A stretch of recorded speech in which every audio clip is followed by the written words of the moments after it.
जय जिने। आज की 2 मिनट वाली कहानी में आप सभी का स्वागत है।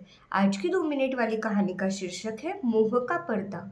एक बार एक गुरुजी थे। उनके पास पारस मणि था। अब ये बात जब सेठ को पता चली, तब सेठ ने अपना व्यवसाय, काम धंधा सब छोड़ दिया और वह उन गुरुजी के पास आ गया। उन गुरुजी की दिन रात सेवा की, उन गुरुजी की बहुत भक्ति की और बहुत साल तक जब उसने सेवा की, उसके बाद वो गुरुजी उससे प्रसन्न हो गए और उन्होंने उससे बोला कि बताओ तुम्हें क्या वर चाहिए।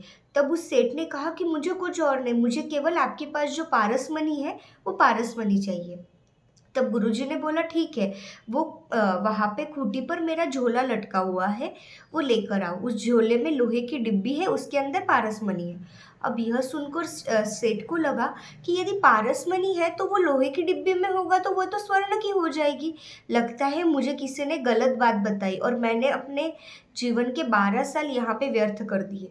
फिर भी वो झोला लेके आया। उस झोले में जब वो डिब्बी खोली, उसके अंदर एक कपड़े में एक मणि रखा हुआ था। जैसे ही उन्होंने वो कपड़ा खोला, पूरी कुटिया में उजाला हो गया और फिर तब उन्होंने देखा और जैसे ही कपड़ा हटा दिया, वो पारस मणि जैसे उस डिब्बी पे लगा, वो डिब्बी सोने की हो गई। यह देखकर सेठ जी ने बोला कि पहले ये डिब्बी सोने की क्यों नहीं हुई। तब गुरुजी ने बताया क्योंकि इसे कपड़े से ढका हुआ था। उस डिब्बी में उस लोहे में और उस पारस मणि में कपड़े का अंतर था। कपड़ा उनके बीच में था। जब कपड़ा हटा तभी वो जो डिब्बी थी वह सोने की हो गई। और उसी प्रकार हमारी भी है।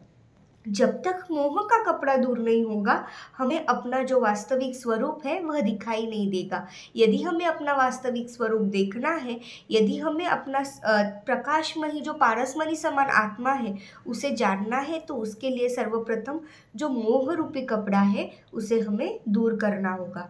ये बात जब सेठ ने सुनी, वो सुनकर वहीं पे उसे ज्ञान हुआ कि अरे ये पारसमणि तो मुझे कुछ नहीं कर सकता, वह तो केवल इस भव के लिए है। परंतु यदि भव के लिए पारसमणि प्राप्त करना है, यदि मोक्ष रूपी पारसमणि प्राप्त करना है, तो उसके लिए मोह का पर्दा तो हमें हटाना पड़ेगा। इसलिए कहते हैं, जब तक पर्दा मोह का तब तक नहीं स्वज्ञान, उस पर्दे का शीघ्र ही करना पर्यवसान।